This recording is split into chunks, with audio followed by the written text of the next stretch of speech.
Notre sujet de discussion ce matin est à propos des maris de nuit ou les relations sexuelles dans les rêves. Je dois tout d'abord émettre une mise en garde. Le contenu qui suit est intense et destiné aux adultes. Si des enfants sont à proximité, je vous conseille de ne plus écouter puisque certains des éléments que je vais partager peuvent être un peu explicites. Selon le folklore médiéval, un succube est un démon qui prend la forme d'une femme pour avoir des relations sexuelles avec un homme dans ses rêves. Le nom vient du vieux latin et exprime « se coucher sous ». Dans les superstitions islamiques, il existe un démon similaire appelé Karina ou Karina, et dans les anciennes cultures du Moyen-Orient, Lilith était le nom du démon de la nuit. Quel que soit le nom utilisé, les qualités essentielles sont les mêmes. Un démon qui tente les hommes sexuellement la nuit et qui essaie de tuer les enfants à la naissance. Le pendant masculin du succube est l'incube, du latino incubo, qui signifie cauchemar. Un incube était censé être un démon mâle qui se couchait avec des femmes humaines endormies afin d'avoir des rapports sexuels avec elles. On pensait que les incubes pouvaient engendrer des enfants et la progéniture à moitié humaine d'un incube était appelée combion. Merlin, le magicien légendaire du roi Arthur, aurait été conçu par un incube, dont il aurait reçu les pouvoirs et les capacités surnaturelles.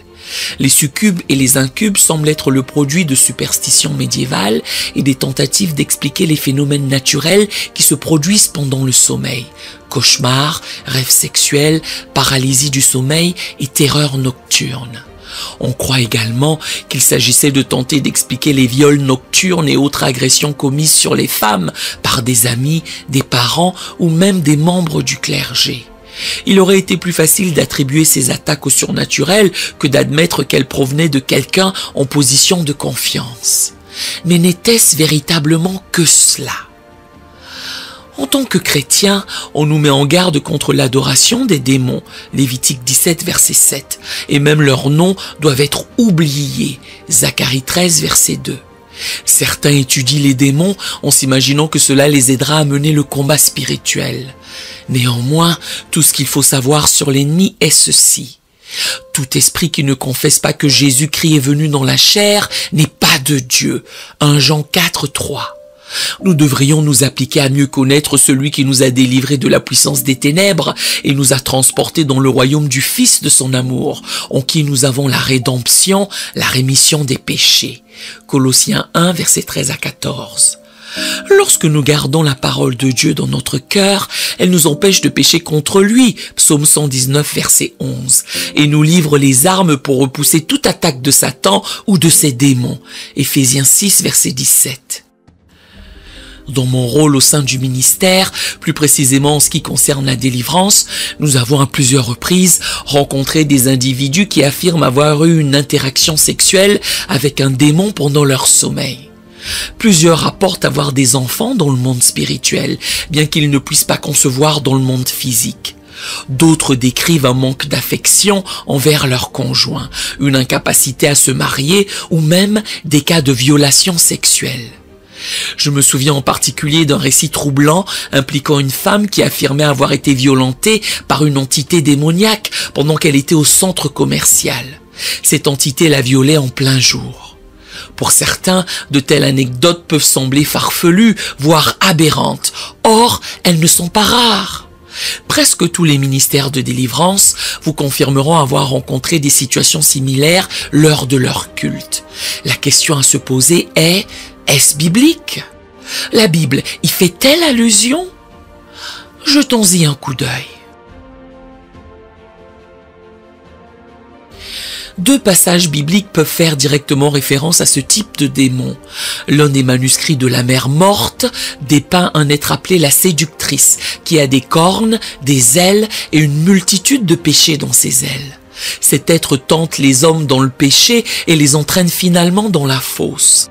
Ce passage est assez similaire à Proverbe 2, versets 18 à 19, qui décrit les dangers de la séductrice ou de la femme étrangère.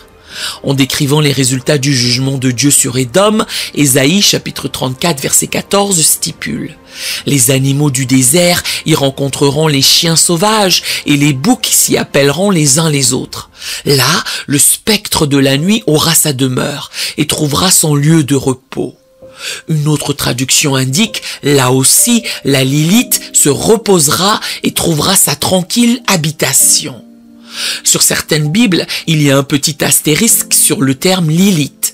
Si vous jetez un coup d'œil en bas de page, vous verrez qu'il est noté Lilith, créature de la nuit ou monstre de la nuit. L'American Standard Version traduit Lilith par démon ou monstre nocturne et la Revised Standard Version emploie le nom Lilith.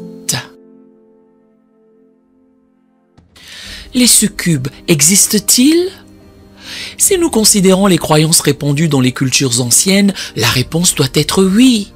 Si nous limitons notre recherche aux écrits bibliques, la réponse devient plus difficile. Il est certain que le nom est associé à une présence démoniaque depuis plusieurs milliers d'années et qu'il s'inscrit dans ce contexte dans la Bible. Il est également certain que la Bible traite les démons comme des êtres bien réels et très puissants qui ont des relations avec les êtres humains. 2 Pierre 2 verset 4 traite d'anges qui ont péché et qui ont été précipités dans l'abîme pour le jugement. Jude 6 fait également mention d'anges qui n'ont pas gardé leur dignité ou première condition et qui attendent le jugement dernier. Jésus a chassé les démons des gens comme l'ont fait ses disciples. Que nous acceptions ou non l'idée de tentateur sexuel, il ne fait aucun doute que les démons eux-mêmes sont réels. Prenons un moment pour nous attarder sur cette entité. Il existe des légendes selon lesquelles Adam aurait eu une femme avant Ève qui s'appelait Lilith. Seulement, cela ne se trouve pas dans la Bible. Les légendes varient considérablement. Toutefois, elles s'accordent toutes essentiellement pour articuler que Lilith a quitté Adam parce qu'elle ne voulait pas lui être soumise. Selon ces légendes, Lilith était une femme maléfique qui a commis l'adultère avec Satan et a donné naissance à une race de créatures maléfiques. Rien de tout cela n'est vrai. Il n'y a absolument aucune base biblique pour ces concepts. Nul n'est appelé Lilith dans la Bible. D'ordinaire, le passage le plus cité comme preuve de l'existence de Lilith est Ésaïe 34, verset 14, qui dans une traduction se lit comme suit. « Là aussi, la Lilith se reposera et trouvera sa tranquille habitation. » C'est une mauvaise traduction. Toutes les autres grandes traductions de la Bible l'interprètent comme « créature de la nuit » ou « hors frais ». Même si monstre démoniaque nommé Lilith était la traduction appropriée du mot hébreu, Adam n'est nulle part suggéré dans ce passage ou son contexte. Quelle que soit la nature de Lilith, aucune connexion n'est établie avec Adam ou la création. Un autre argument généralement avancé en faveur de Lilith concerne les différents récits de la création dans les chapitres 1 et 2 de la Genèse. Certains prétendent que la femme mentionnée dans Genèse 1 était Lilith et celle de Genèse 2, Ève. Cette idée est totalement absurde. En réalité, le chapitre 2 de la Genèse est une observation plus précise de la création d'Adam et Ève, telle qu'elle est enregistrée dans le chapitre 1 de la Genèse. La Bible relate spécifiquement qu'Adam et Ève ont été les premiers êtres humains créés, Genèse 1, versets 26 à 28, chapitre 2, versets 18 à 25. Ce mythe de Lilith est populaire dans certains mouvements féministes radicaux, puisque Lilith est un exemple de femme refusant de se soumettre à l'autorité masculine. Bien qu'il y ait des mythes en dehors de la parole de Dieu concernant Lilith, son absence totale des Écritures démontre qu'elle n'est rien de plus qu'un mythe. Cependant, dans le monde spirituel, il existe un démon féminin qui porte son nom, associé à la maladie et à l'immoralité sexuelle, dont les enfants sont parfois identifiés comme des incubes et des succubes.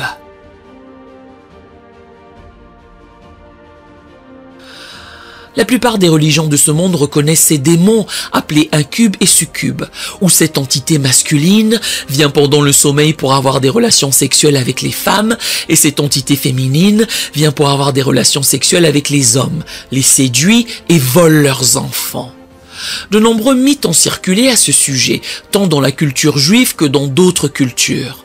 Malgré tout, il ne s'agit pas de mythes. Ce sont des réalités auxquelles les gens sont confrontés et avec lesquelles ils luttent.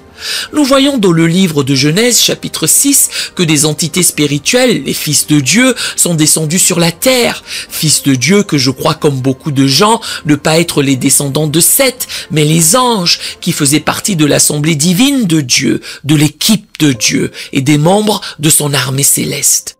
Ils se sont mis à avoir des relations sexuelles avec les femmes. Jude, le demi-frère de Jésus, nous informe que puisqu'ils ont transgressé ses limites, Dieu a prévu pour ces fils de Dieu, ces esprits, un châtiment et les a enfermés dans l'abîme. Il est donc possible pour les mauvais esprits, les esprits démoniaques, d'avoir ce genre de relations sexuelles. En effet, nous savons que les esprits peuvent prendre une forme physique, ils peuvent marcher, parler, manger et on peut même leur laver les pieds. Il en va de même pour les démons qui peuvent également prendre une forme physique. Ces entités spirituelles viendraient et auraient des rapports sexuels avec des femmes et il en résulterait une progéniture. Des géants, des néphilim. Aujourd'hui encore, cette chose perdure, des démons qui ont des rapports sexuels avec des individus.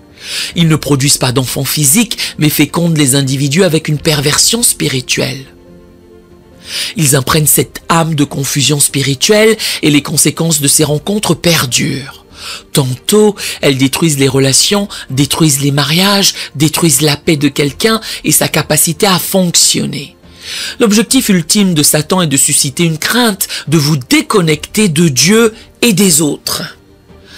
Saint Augustin, dans son livre La Cité de Dieu, a mentionné, et je cite, « Il existe également une rumeur très répandue, nombreux sont ceux qui l'ont vérifiée par leur propre expérience, et des gens dignes de confiance ont corroboré l'expérience racontée par d'autres, que les sylvains et les faunes, communément appelés incubes, ont souvent fait des assauts pervers sur les femmes. » Incube et succube. Incubus vient essentiellement du mot latin qui signifie cauchemar induit par un démon. Celui-ci prend la forme d'un homme et fait l'amour à une femme. Succube est un mot assez similaire. Celui-ci prend la forme d'une femme pour avoir des rapports sexuels avec des hommes. Quelquefois, comme dans Ésaïe, c'est la créature de la nuit, la créature nocturne, le démon Lilith, qui vient et a ce rapport sexuel avec le bonhomme pendant son sommeil. Elle le tourmente également à travers cela et cause division, angoisse et manque de paix. Ces époux sexuels spirituels ou esprits tout court, qui occasionnent cela pendant le sommeil, peuvent agresser sexuellement et harceler les individus. Fréquemment, ils entraînent des rêves érotiques, un orgasme, une fatigue émotionnelle chez un individu. C'est comme un viol spirituel. Ce rapport sexuel en rêve peut être si intense que dans certains cas, il peut être addictif. Cet état de rêve résulte en un orgasme sexuel suivi par la culpabilité, la condamnation et l'accusation. Ces esprits maléfiques se délectent à infliger la douleur, la peur et l'angoisse mentale. Très souvent, les gens ne peuvent pas se marier ou leurs mariages finissent par un divorce en raison d'un manque d'affection ou de désir sexuel pour leur conjoint. Je n'avance pas du tout que si vous luttez avec l'une des choses que je viens de mentionner, que c'est votre situation. Non. J'émets que si vous avez quelque chose qui vient à vous la nuit, qui prend le visage de quelqu'un d'autre, qui a des rapports sexuels avec vous pendant le sommeil et que cela s'éternise, il faut prendre autorité. Si vous luttez, êtes aux prises avec des rêves érotiques et que vous vous réveillez en ayant la sensation d'avoir eu un orgasme dans votre sommeil et que cela se répète, que vous regardiez également de la pornographie ou que vous luttiez contre l'immoralité ou d'autres choses, eh bien, vous avez affaire à un esprit diablement courant. Presque tous ceux que je connais qui pratiquent la délivrance ont eu un jour affaire à cela, en délivrant des individus de démons. Et une fois que les gens étaient délivrés, toutes ces absurdités cessaient. Ceux qui étaient mariés retrouvaient la plupart du temps leur amour et leur affection l'un pour l'autre. Ceux qui ne l'étaient pas entraient dans les vœux du mariage grâce à Dieu, coupant tous les liens des démons qui les en empêchaient. Ceux-ci sont extrêmement jaloux de vous voir avec quelqu'un d'autre. C'est presque comme s'ils se cramponnaient à vous. Ils sont terriblement possessifs et peuvent généralement venir de 5 sources.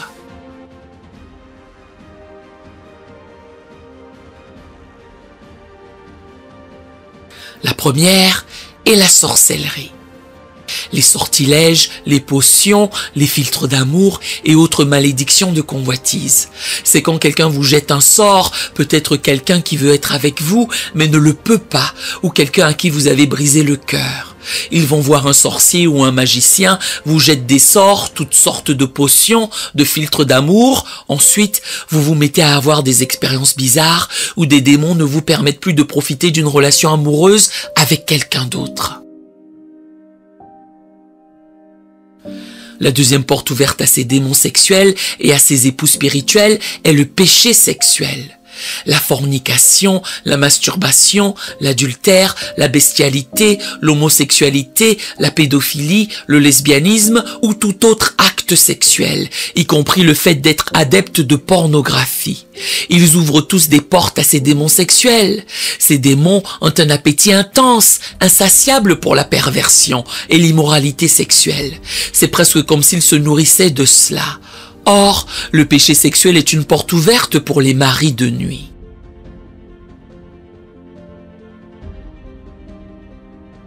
La troisième source est qu'ils sont générationnels. Dans certains cas, ces démons sont transmis par la lignée.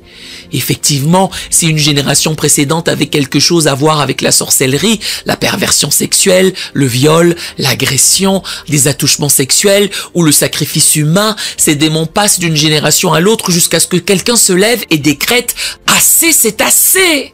Ça s'est relayé dans ma famille jusqu'à ce que cela me rencontre et j'y mets un terme en brisant son emprise sur nos vies et sur nos futures générations au nom de Jésus.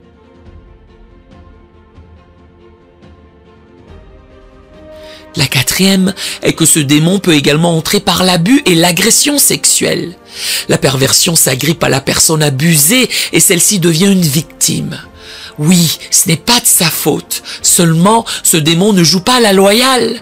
Il a vu cet abus comme une porte ouverte et il entre dans cet individu pour détruire sa vie. Je me rappelle avoir aidé une jeune fille qui était liée par un démon de lesbianisme, qui était entrée par une agression sexuelle. Quelqu'un dans sa famille l'avait violée, l'un des oncles, et après cela, ce démon est entré. Lorsque les gens entendent cela, ils récriminent « Le démon aurait dû entrer en l'homme qui l'a fait !»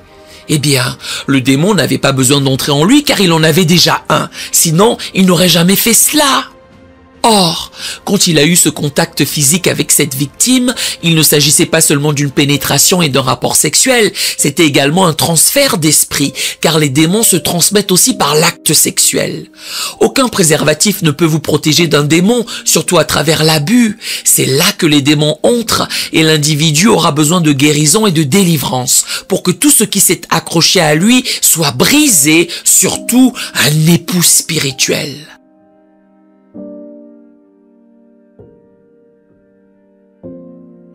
La cinquième source est les liens de l'âme.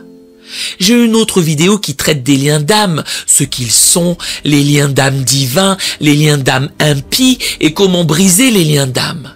C'est quand vous avez eu une relation pas forcément physique, mais une forte relation émotionnelle. C'est-elle une relation très dépendante envers quelqu'un d'autre? Cette personne est sortie de votre vie et ce qui reste maintenant n'est que votre âme brisée en fragments. Tout comme 1 Pierre 5, verset 8 l'énonce, l'adversaire rôde comme un lion rugissant et il veut dévorer votre âme et la mettre en pièces. Il profite de ce point faible, vient en tant qu'époux spirituel et commence à apporter la torture et le tourment. Souvent, le viol, l'orgasme, ainsi de suite, embrouille votre esprit, provoque votre agitation et vous voilà inapte à fonctionner correctement. Vous êtes en permanence affecté par cela.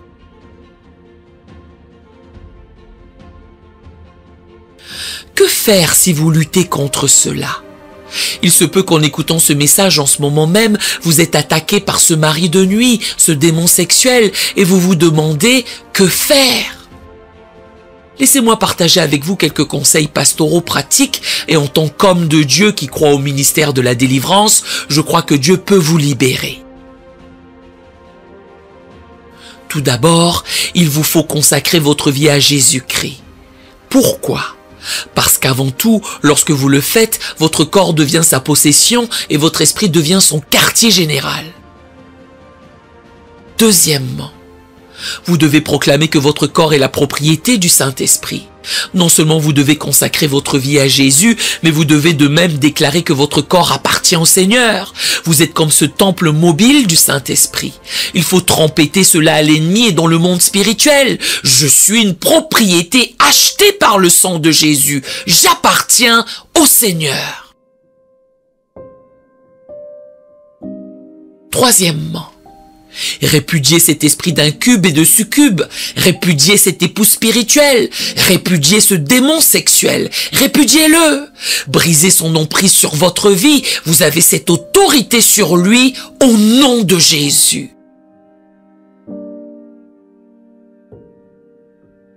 Quatrièmement, avortez tout ce qu'ils ont planté en vous. Il arrive occasionnellement que ce démon, lorsqu'il a des rapports sexuels avec vous, sème en vous de la confusion, telle une graine qui grandit pour ensuite devenir un néphilim de confusion dans votre vie. Vous n'enfanterez sans doute pas de vrais enfants, mais vous donnerez vie à la perversion, à l'immoralité, à la défaite, à des relations brisées, au divorce et j'en passe. Il faut à tout prix avorter tout ce qui a été ensemencé par eux. Tout ce qui a été planté dans ce cauchemar, dans ce sommeil, avortez-le, arrachez-le. La Bible certifie, toute plante que n'a pas plantée mon Père Céleste sera déracinée. Matthieu 15, verset 13. Arrachez cela par votre confession, par votre déclaration. Cinquièmement, la dernière chose est de chercher la délivrance si cela se prolonge, si c'est répétitif. Si vous avez prié contre cela, que vous l'avez répudié, avorté et qu'il subsiste toujours, faites la queue pour la prière, cherchez la délivrance. Demandez à votre pasteur ou à quelqu'un qui fait de la délivrance de prier pour vous afin que Dieu vous délivre complètement au nom de Jésus.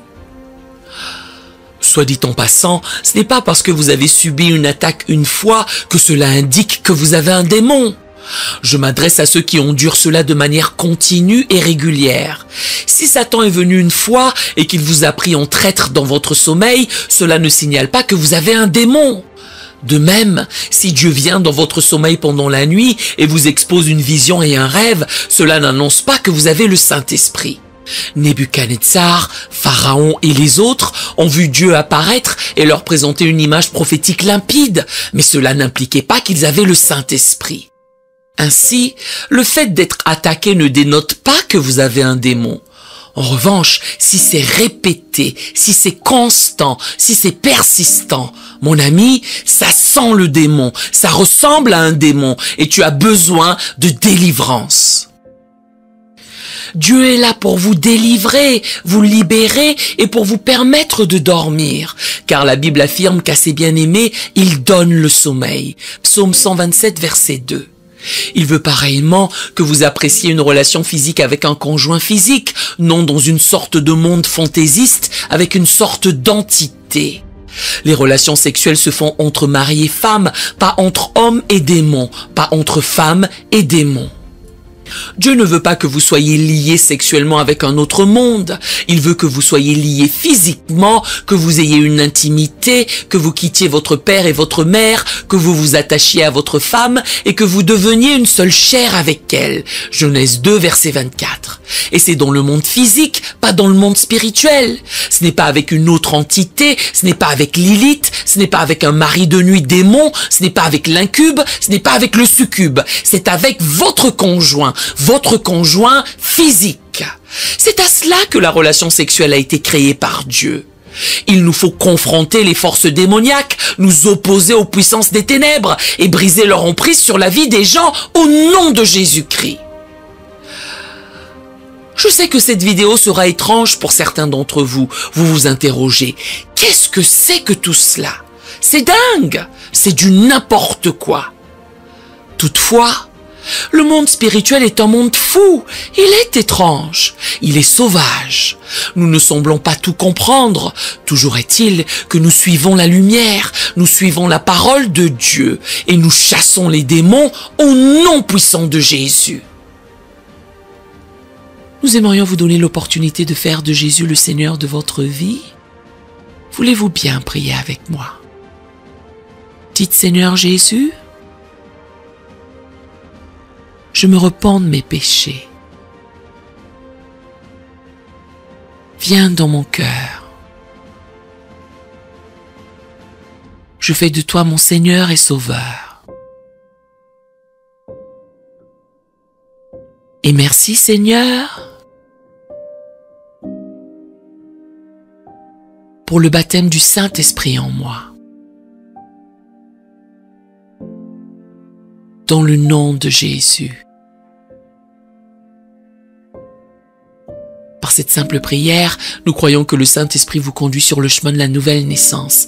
Allez dans une bonne église qui est basée sur la Bible, donnez à Dieu la première place.